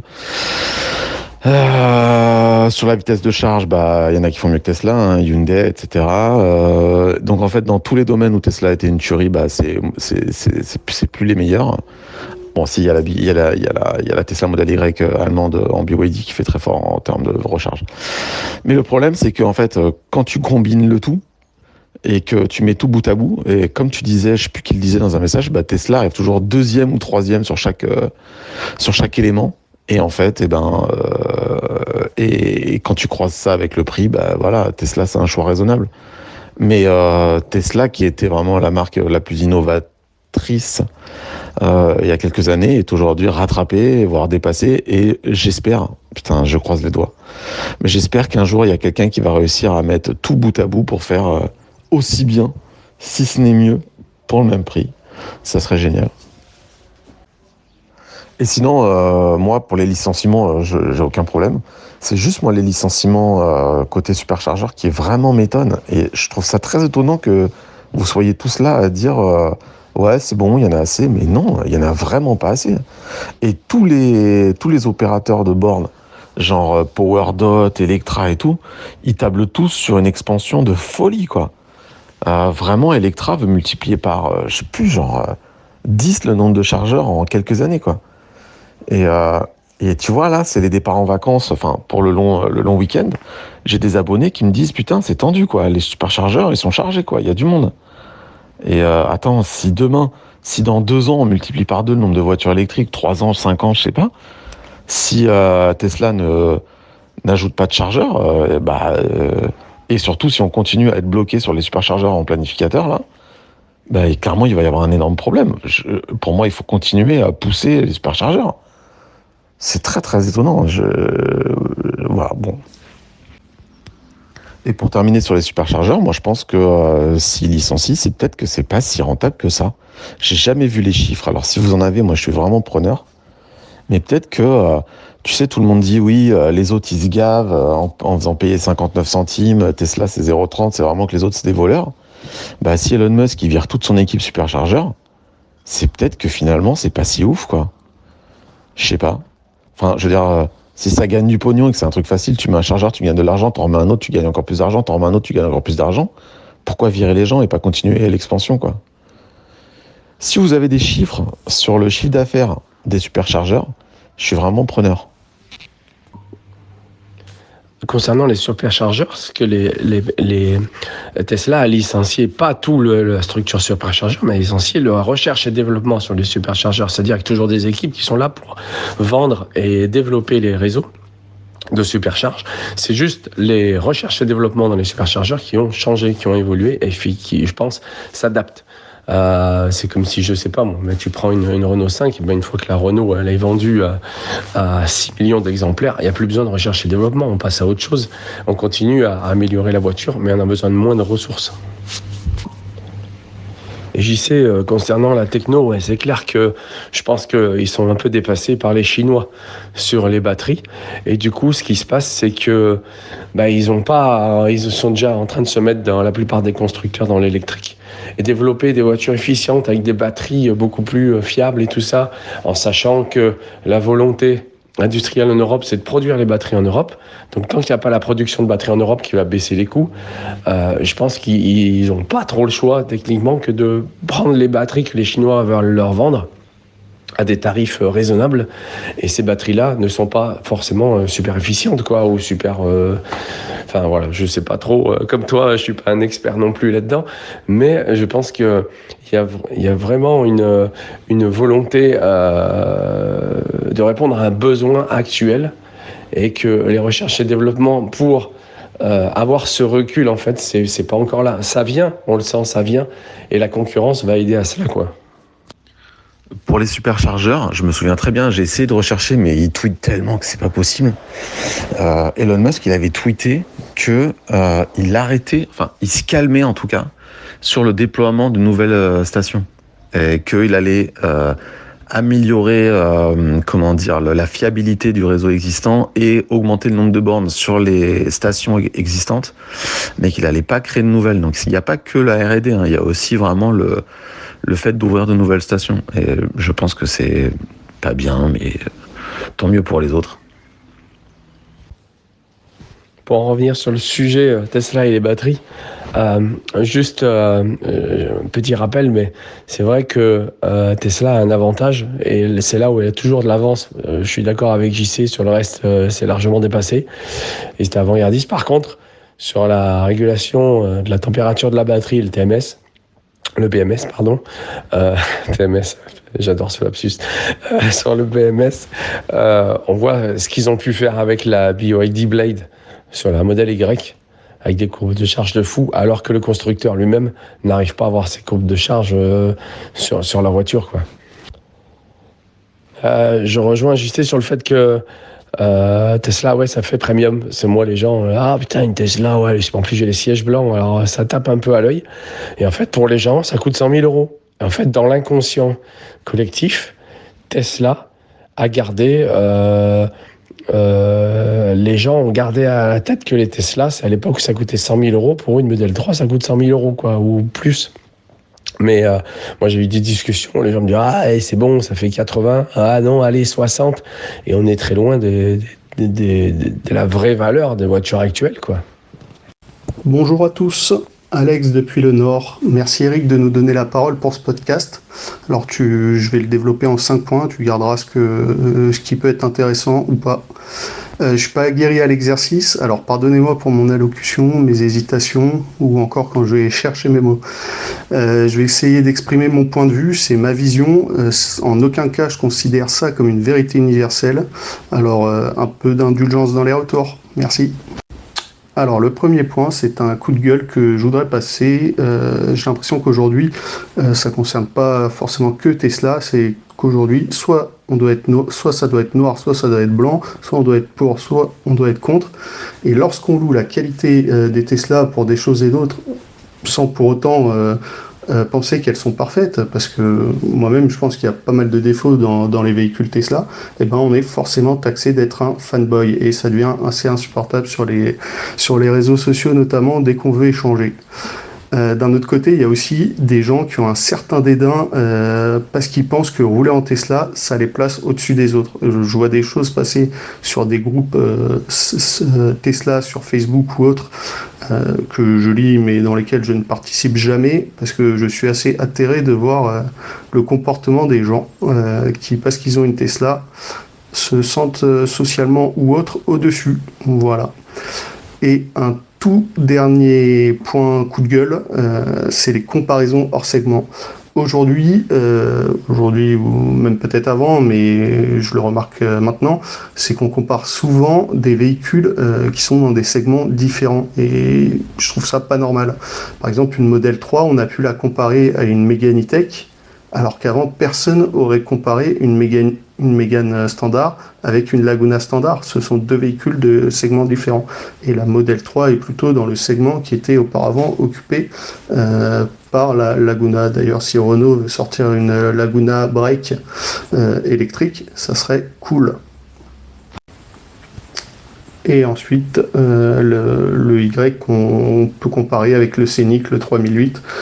Pareil, le Y, c'est selon moi, enfin, a priori un DSUV, donc SUV catégorie familiale, là où les Scénic et je pense le 3008, du moins avant, en tout cas, étaient des SUV compacts ou monospace compact à l'époque. Voilà, donc catégorie C. Je vais maintenant rentrer un peu plus dans le sujet Tesla. Alors, la première chose, c'est la vision de la société Tesla. Pas la vision que nous on a d'elle, mais la vision que Tesla a pour son entreprise. Tesla ou Elon Musk, je ne sais pas. Pour moi, c'est une société qui fonctionne plus comme une boîte de la tech, une start-up américaine qui, comme tu as pu utiliser le terme de scaler, Eric, lors de ton échange avec Revolt, voilà, j'ai l'impression qu'ils sont plus dans ce délire-là, quoi, un peu start-upper. Ils font des véhicules, mais aussi un réseau de recharge. Ils font du solaire, des Powerwall, donc système de stockage d'énergie, des bornes de recharge. A priori, ils forcent beaucoup dans l'IA et dans la robotique humanoïde, si on peut dire ça comme ça. Je serais même pas étonné, étant du métier, quand on voit ce qu'ils ont fait avec le système d'Octovalve, qui selon moi est très ingénieux, que d'ici quelques années, ils fassent des pompes à chaleur et des systèmes de traitement de l'air pour les habitations. On sait qu'à un moment, dans un délire d'Elon Musk, il voulait faire des maisons un peu plus simplistes. Alors donc c'est une marque pour moi qui n'est pas traditionnel, c'est pas un constructeur traditionnel, c'est plutôt disruptif en s'axant vers l'essentiel et vers le côté tech.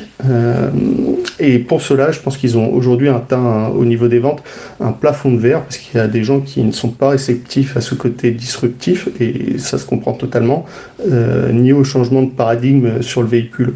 Qui beaucoup de gens voient ça comme un objet matérialiste plus qu'un moyen d'aller d'un point A à un point B en consommant si possible moins d'énergie. Pour ma part, c'est un peu plus comme ça que je vois les choses. Donc s'il peut être encore plus pratique, ça serait pas mal. Les anti, eux, ils achèteront jamais de Tesla, que ce soit les anti-VE ou les anti-Tesla, parce qu'il y a aussi beaucoup d'anti-Tesla chez les pro-VE. Et ça explique en partie les chiffres. Je pense qu'aussi, il y a une partie des gens qui ont ou pas encore une Tesla, qui attendent un Y restylé, qui reprendrait certaines choses de la Model 3 Highland, voire même de choses qu'on a pu voir sur le Cybertruck. Et d'autres encore qui attendent un hypothétique modèle A, C ou 2, je ne sais pas, qui à l'époque, il y a 2 ans, je pense que ces gens-là ont ou auraient acheté une modèle 3 ou modèle Y, peu importe, mais aujourd'hui ils se disent qu'ils sont proches du but et donc qu'ils continuent à attendre. Voilà, aussi, avant on voulait une Tesla, on devait l'acheter neuve. Le marché de l'occasion n'était pas ce qu'il est aujourd'hui, et donc aujourd'hui, si on veut une Tesla, on a le choix entre du neuf et de l'occasion.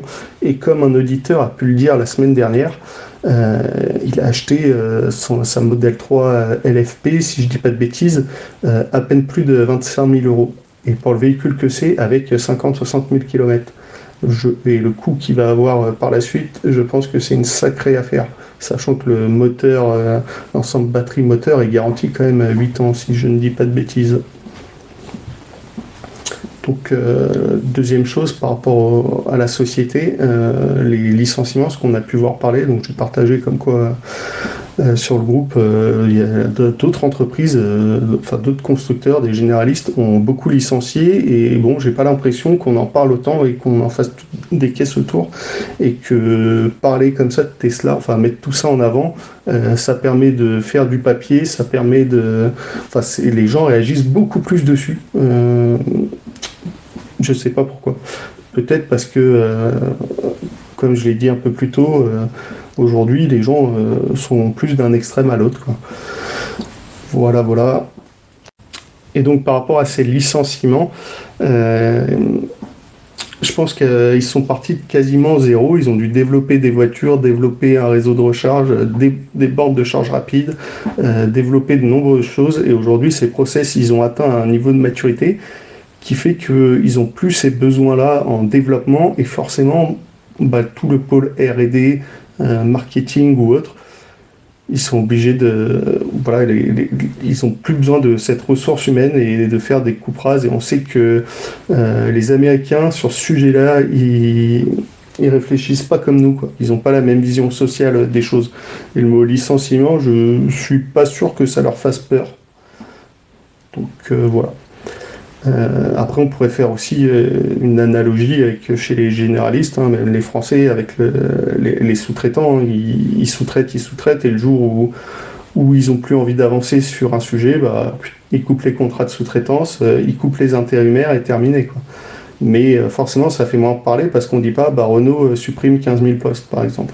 Ou encore, on voit qu'ils vont ralentir leur développement du véhicule électrique et recentrer finalement leurs ressources pour continuer à développer des thermiques, malheureusement. Mon troisième point sur lequel on a échangé un peu plus tôt sur le groupe, c'est la vision des véhicules Tesla, qui pour moi n'est pas du premium, mais plutôt un véhicule statutaire. Mais a priori, les gens ont quand même, ceux qui ne connaissent pas le VE ni Tesla, ont une vision statutaire de cette marque, alors que, comme je l'ai dit, un Model 3 c'est pas plus cher qu'un 508 premier prix, un Y c'est pas plus cher qu'un 5008. Les gens qui ont acheté à l'époque les tout premiers, je sais pas si on peut appeler ça des précurseurs ou des early adopters ou autres, un Tesla Roadster, là je pense qu'ils s'achetaient un véhicule totalement exclusif. Les gens qui ensuite ont acheté des S et des X, ils ont payé cher pour de la tech, pour de l'innovation, pour les premiers VE avec des grosses autonomies, des autonomies qui étaient raisonnables à l'époque par rapport à ce qu'on pouvait voir. Ensuite, les modèles 3, les modèles Y, pour moi, on n'est plus dans le même paradigme. On est carrément même dans le cost killing. Quand je vois, pour avoir essayé la modèle 3 Highland, je m'attendais à des bonnes évolutions par rapport à ce que j'ai pu lire, écouter et voir dans la presse et sur les réseaux. Et au contraire, j'ai été assez déçu de voir qu'une Highland propulsion, l'Alcantara, le bois, a été remplacé au profit d'un tissu hyper cheap qui prend par exemple les 3/4 de la portière. Donc là, on comprend bien que mettre du tissu, ça coûte moins cher que de mouler un plastique et de mettre de l'Alcantara, quoi. Et pareil, tous les plastiques, ils sonnent beaucoup plus creux. C'est ce que j'ai remarqué, notamment au niveau du tunnel central, des pattes de rechargement. On pose le téléphone, ça sonne creux. Le dessin du tunnel central, il est tout rectangulaire, il est hyper simpliste. Si on compte le nombre de pièces qui permettent d'assembler cette zone-là, je ne serais pas étonné qu'il y en ait 3 fois moins que que sur la génération précédente. Pareil, les petits, en dessous des portes, là, les plastiques ont été remplacés par un moulage de moquette. Quand on tape dessus, c'est hyper cheap. Le piquetage de la moquette, c'est pas un super velours, quoi, hein, c'est une moquette un peu bas de gamme. Du moins, c'est mon ressenti. Après, chacun a des ressentis un peu différents. Pareil, l'agencement, ils ont inversé la prise 12 volts et les réseaux et les câbles, les prises USB. Et on comprend bien qu'en fait, pour rapprocher les prises USB des prises USB arrière, et qu'ils ont dû couper, en fait, ils ont dû réduire le faisceau. Donc, même si un faisceau, ça coûte 10 balles, s'ils en ont enlevé 50%, ils divisent par 2 le prix et ça leur coûte plus que 5 balles, quoi. Et toutes ces simplifications leur permettent, comme l'histoire des clignots, alors moi, pour le coup, ça m'a pas dérangé, l'absence de Komodo. Un petit peu plus le changement à l'écran, je trouve pas ça pratique, je préfère avoir... comme on peut avoir dans les Stellantis, c'est une petite molette au niveau du tunnel. Je préfère même ça au Komodo, au volant. Donc qui dit suppression de Komodo, on aurait pu quand même mettre une petite molette, un bouton physique. Mais bon, on le sait bien, Tesla veut réduire ça au maximum. Donc voilà, pour la vision que les gens ont du Tesla, qui pour moi est un peu galvaudée. On n'est pas sur du premium, au contraire. Et je pense que ça sera de pire en pire. Désolé pour ceux qui veulent remplacer leurs actuels. Même quand on regarde le design avant, il est peut-être plus sportif, mais au final, les pièces sont beaucoup moins complexes. Quand on compare le pare-choc, c'est hallucinant, quoi. Et pareil avec les ailes et l'intégration en fait des phares entre le pare-choc et l'aile. Si vous faites attention, vous verrez que c'est beaucoup moins complexe. Quatrième et avant-dernier point, je vais parler de mon expérience personnelle, sans non plus trop détailler parce que je le fais déjà beaucoup. Bien sûr, Eric, tu garderas que ce qui peut être intéressant et essentiel. Je n'en voudrais pas qu'il y ait que très peu de choses qui soient gardées, pas de problème. Donc moi à l'époque, en 2021, quand je me suis dit que j'allais me diriger vers un VE, donc pour limiter mon empreinte, alors non, pas un VE, mais à la base c'était plutôt un hybride, et d'occasion, voilà, ça passait pas, quoi. Même d'occasion avec un crédit et les 100 km que je faisais par jour, en essence, j'arrivais pas à rentrer dans mon budget, alors que un véhicule électrique neuf me permettait de rentrer dedans, et à la base j'étais parti sur l'ID3. Et en allant l'essayer, en allant la voir, pardon, j'ai vu que esthétiquement déjà elle me plaisait pas du tout. L'intérieur, je trouvais ça super cheap, j'étais hyper déçu parce que je me rappelais des Golf 4 qui étaient assez qualitatives à l'intérieur à l'époque, et donc j'étais un peu déçu.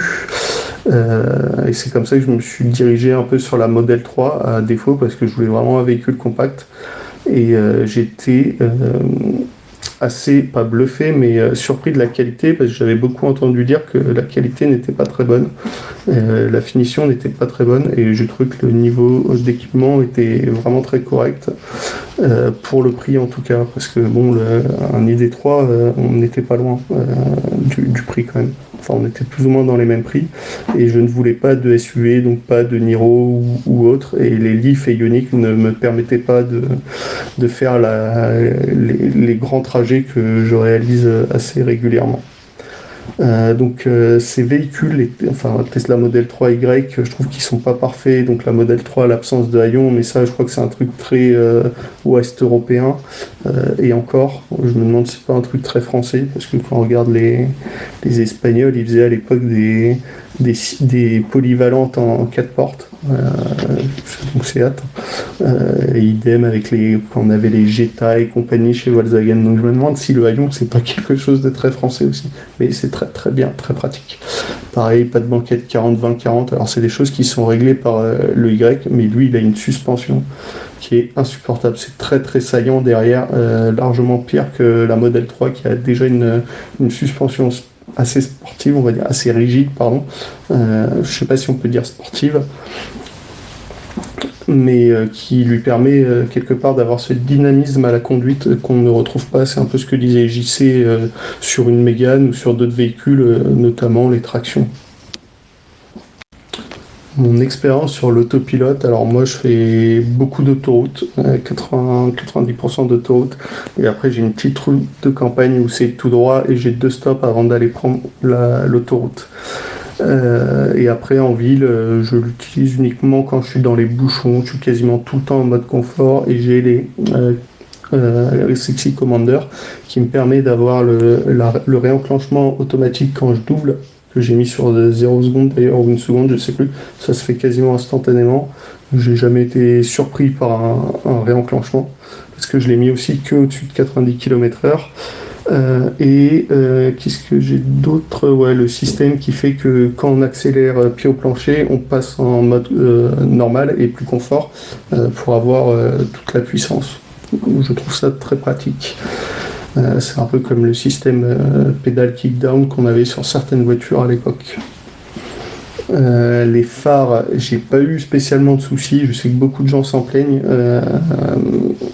Par contre, effectivement, avec la mise à jour des phares Matrix, je trouve que c'est un confort top la nuit. Mais j'ai pas encore eu beaucoup de temps de l'expérimenter, juste sur 2 trajets nocturnes. Voilà, les essuie-glaces, c'est pareil, je suis dans le nord et il a plu mais énormément cette année. Et moi je suis pas embêté par la gestion des essuie-glaces. Alors bien sûr, oui, des fois quand on est sur du sec et que d'un coup on double un camion qui projette de l'eau, on est obligé d'appuyer sur le bouton. Alors peut-être que maintenant je le fais instinctivement, mais ouais, je suis pas gêné par le système des essuie-glaces automatiques. Si aujourd'hui je devais refaire la même chose, est-ce que j'achèterais une Tesla ? C'est une bonne question et je dirais que oui, parce qu'en occasion, on peut avoir des véhicules à des prix très intéressants. Et donc je partirais encore sur une Model 3, je pense, même si dans les véhicules compacts maintenant, à l'époque, il n'y avait pas de Mégane, il n'y avait pas d'MG4, et je pense que ces véhicules seraient peut-être plus adaptés à mes besoins. D'ici peu, mes besoins vont, je pense, évoluer et j'aurai besoin d'un peu plus de volume de chargement et de pouvoir également tracter, chose que ma Model 3 ne peut pas faire parce qu'on ne peut pas, en tout cas sur les Model 3 de l'époque, rajouter après commande d'attelage pour tracter. Et donc, si je dois changer de véhicule, je pense que j'irai vers un EV6 d'occasion ou un Y restylé s'il me convient bien qu'un Scénic m'aurait vraiment plu, mais je trouve que la plateforme est complètement à la rue. La conso est élevée, on est sur une traction, la charge rapide est trop lente, la charge AC a beaucoup trop de pertes. Et tout ça pour m'amener à dire qu'au final, je pense que, comme ça a déjà été dit, les Tesla Model 3Y, désolé, je focalise là-dessus, sont des véhicules qui sont quand même assez bons partout. C'est pas les meilleurs dans tous les cas. Moi aussi, j'adorerais un Taycan Sport Turismo, mais je n'en ai absolument pas les moyens. Si un jour je les ai, bien sûr, je prendrai un Taycan Sport Turismo à la place d'une Tesla sans aucun problème, ou même une i4, j'adore les BM, j'ai toujours aimé ces véhicules-là. Les sièges sont géniaux. Un autre défaut des Tesla, c'est les sièges, je les trouve très moyens. Pas que dans le maintien, mais aussi l'espèce d'appui-tête pas réglable, c'est insupportable. Et les assises, je suis moyennement grand, 1m85, les assises sont pas très longues, et voilà, comme le dit souvent JC, on fait des concessions en fait avec une Tesla, mais ça reste globalement un véhicule intéressant et qu'il est difficile de mettre en défaut sur plusieurs points lorsqu'on lui met de la concurrence en face. Voilà, 5e et dernier point, tout ça pour dire que la voiture parfaite n'existe pas, et je pense qu'on est beaucoup à râler, beaucoup à être déçu quand on voit les nouveautés ou le peu d'évolution de Tesla ces dernières années. On a quand même eu pas mal de choses dans les mises à jour. Enfin, moi, j'ai jamais eu ça avant, hein. Comme j'ai déjà dit, je roulais avec j'ai très souvent roulé avec des Renault, j'ai eu des Opel Astra, des voitures classiques. Quand j'achetais ma voiture déjà d'occasion, j'avais aucune chance qu'elle évolue. Et même comme ça, toutes les voitures que j'ai eues, je les achetais et puis elles restaient comme elles étaient. Elles se dégradaient plutôt assez vite, sans s'améliorer grâce à des mises à jour logicielles. Et ça, je trouve que c'est quelque chose de génial. Et j'aimerais que mon prochain véhicule ait aussi cette façon d'évoluer. Donc voilà, pas de véhicule parfait, on râlera toujours parce qu'il manquera toujours la chose qu'on veut. Voilà, moi la Highland, il y aurait eu un haillon et une banquette 40-20-40. J'aurais peut-être même remplacé ma Model 3 par celle-ci, malgré les défauts que j'ai mentionnés un peu plus tôt. Et malheureusement, je pense que chez Tesla, ça n'ira pas en s'améliorant. C'est lié à leur process de fabrication, à vouloir faire des véhicules qui coûtent les moins chers possibles à fabriquer. Et je pense qu'un modèle 2 ou A ou C, on l'appelle comme on veut, ça sera encore pire. Je pense qu'il n'y aura qu'une seule batterie, qu'un seul moteur, qu'une seule couleur d'intérieur. Il y aura peut-être que 2 ou 3, voire même qu'une seule couleur de carrosserie. Et peut-être qu'il y en aura une, un peu comme on peut voir avec des Apple iPhone qui tous les ans ils remettent un peu à jour, et quand ils font les mises à jour, ils changent légèrement les couleurs et ça permet un peu de faire évoluer le modèle. Et du coup, par rapport à ça, il y aura toujours, je pense, comme dans les téléphones, des gens qui vont changer de véhicule tous les ans pour avoir les toutes dernières nouveautés, même si c'est pas grand chose, et des gens un peu plus pragmatiques qui vont les garder 5 à 10 ans et qui finalement, quand ils changeront ce véhicule qui sera toujours par exemple une Tesla Model 3 ou une Tesla Model A, qui 10 ans après, quand ils vont la changer, aura eu des sacrées évolutions. C'est ma façon de voir les choses par rapport à ce que Tesla fait, ce que Tesla est et ce que Tesla devient. Voilà, comme je l'ai dit, ça n'engage que moi. C'est mon avis, ma vision, et c'est absolument pas quelque chose que j'estime être une vérité universelle. Voilà. Bon, allez, un petit dernier point en forme de PS, c'est par rapport à Elon Musk. Je n'ai pas particulièrement d'avis sur cette personne, ce personnage, si ce n'est que Annie a eu un avis très très tranché, ça m'a fait rire. Bon, moi je sais pas s'il se drogue ou pas, qu'il se drogue ça m'étonnerait pas, mais bon, je vais pas le juger là-dessus. Mais ce gars-là, si je dis pas de bêtises, il a créé PayPal, ou il a fait évoluer PayPal, et PayPal a fait beaucoup de changements dans les paiements sur Internet, et ça a fait énormément évoluer la société. Et je pense que ce gars-là est un mégalomane, visionnaire ou pas, peut-être qu'il va droit dans le mur, ça il n'y a que l'avenir qui nous le dira. Et je pense même qu'il est dans un espèce de délire d'aller coloniser Mars ou je ne sais quoi, et qu'en fait il est en train de créer plein de choses pour la société qui voudra instaurer, alors je délire peut-être aussi, mais la société qui voudra instaurer sur Mars, donc avec des robots humanoïdes, des voitures qui sont quasiment toutes les mêmes mais qui fonctionnent toutes seules, le stockage d'énergie, la production d'énergie qui sera nécessaire. Je pense que ce gars-là, il est pas au même endroit que nous en fait, et c'est ce qui lui a permis de disrupter complètement le monde de l'automobile avec ses Tesla, ce qu'il a pu faire avant avec PayPal notamment, et donc effectivement il y a le sujet Twitter renommé X, et ses prises de parole qui sont un peu délicates, je dirais, où effectivement on voit qu'il n'est pas tout seul dans sa tête. Voilà.